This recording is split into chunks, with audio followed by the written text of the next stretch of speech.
Hi guys, it's just me Eggs and welcome back to my channel. So today's video guys is isa din ba kayo sa mga nagka-problema sa GCash last February 16? So nagkaroon kasi ng maintenance ang GCash nung February 15 ng gabi. Tapos nag-resume sila ng Feb 16 at lahat ng mga nag-bank transfer bank to GCash is hindi natanggap ang cash in nila.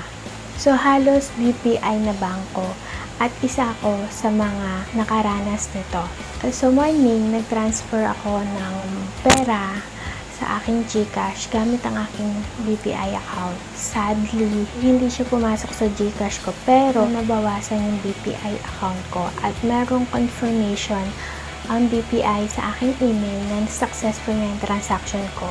Pero sa GCash, walang confirmation text na galing sa GCash na naka-receive ako ng money. So, anong gagawin mo pag gano'n na nag-transfer ka bank to GCash tapos hindi mo na-receive ang pera? Una, magpanik ka. Pangalawa, magalit ka. O, syempre, joke lang yun. Pero, ayun yung normal at una mong mararamdaman. So, after mong matakot, magalit, syempre, kailangan mo ng umaksyon. So, ano nga bang aksyon ang dapat mong gawin? So, kailangan gumawa ka ng ticket. Kasi guys, ang GCash is hindi yan nag-a-assist ng mga concern through Messenger PM. Kaya may gumagamit sa pangalan nila na scammer. So, kukunin nila yung mga details mo para ma-access nila yung cash mo. Kaya, huwag yung alalahanin na ang is nagre-resolve yan ng problem through GCash application and email only. So, paano nga ba gumawa ng ticket? Ito yung quick tutorial kung paano gumawa ng ticket pag nagkaroon ka ng problema sa yung GCash account. So, kailangan natin pumunta sa GCash. Open natin yung application. Tapos, punta tayo dito sa profile. Ito yan yun. Tapos, dito sa my help. Yan. So, as you can see yan. So, ito yung mga ginawa kong tickets. So, nakalagay dun solve na, diba? So, tuturuan kayo paano mag-submit ng ticket. Yan. Open natin yung submit ticket. Tapos dyan, nalagay mo yung email address na nakalink sa GCash mo. Tapos, yung full name ng GCash mo. At yung registered number. Tapos yan, magpipili kayo ng category. Kunwari is yun, nag-cash in nga tayo, diba? So, suselect natin yung cash in. Anong nangyari sa cash in mo na I did not receive my money after cashing in. So, hindi nga natin natanggap yung pera pagkatapos natin mag-cash in. So, dito, sasabihin mo na ganito, ganyan, kung ano ginawa mo, tapos hindi natanggap yung pera nga, hindi pumasok. Tapos, how did you cash in? So, paano ka daw nag-cash in? So, lalagay mo through using bank application. So, yun ang ginamit ko, BPI Bank. So, InstaPay. Yan.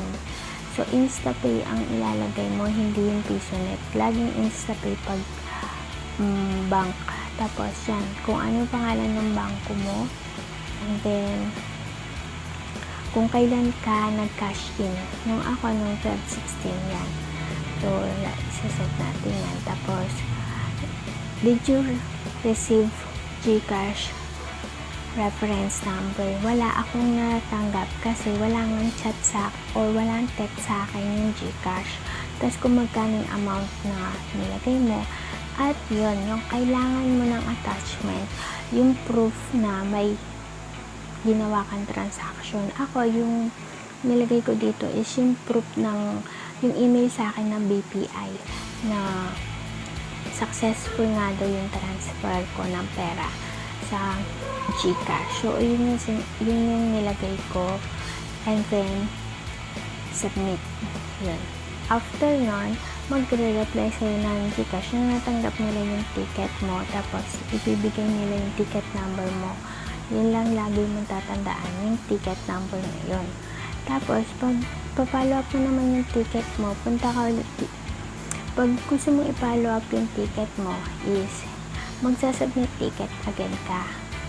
And then, ganun ulit. Kaya lang, dito sa concern category is kailangan mong ilagay is yung nandito sa bandang huli is I want to follow up my ticket. Tapos yun din, ganun din ulit. And then, pag okay na, submit mo na.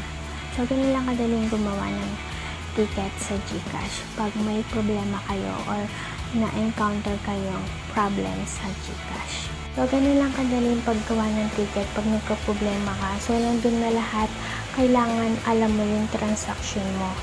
Kung cash in, tapos kung nag-load ka, nangutang kayo ng ganun.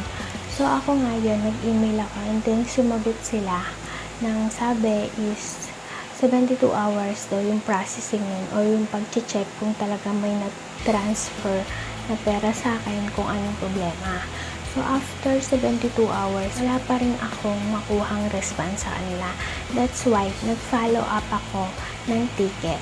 So, pinalo up ko everyday kahit hanggang siguro umabot ng 5 days yung akin bago sila sumagot.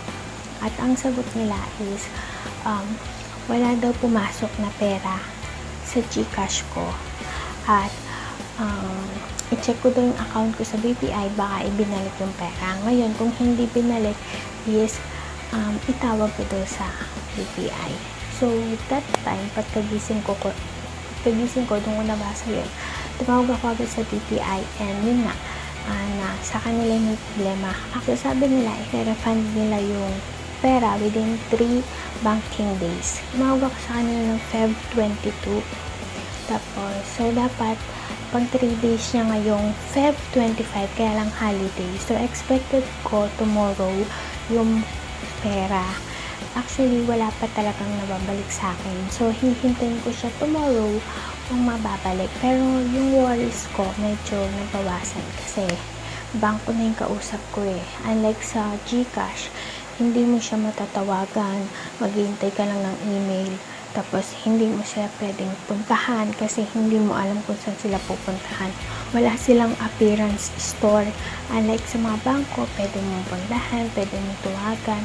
Kaya medyo nakampante na ako. So, i-update ko kayo bukas kung dumating na.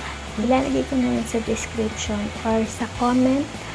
Ipipin ko na lang kung na-receive ko na ulit yung pera sa mga cash in dyan ng February 16 tapos hindi dumating sa GCash nila.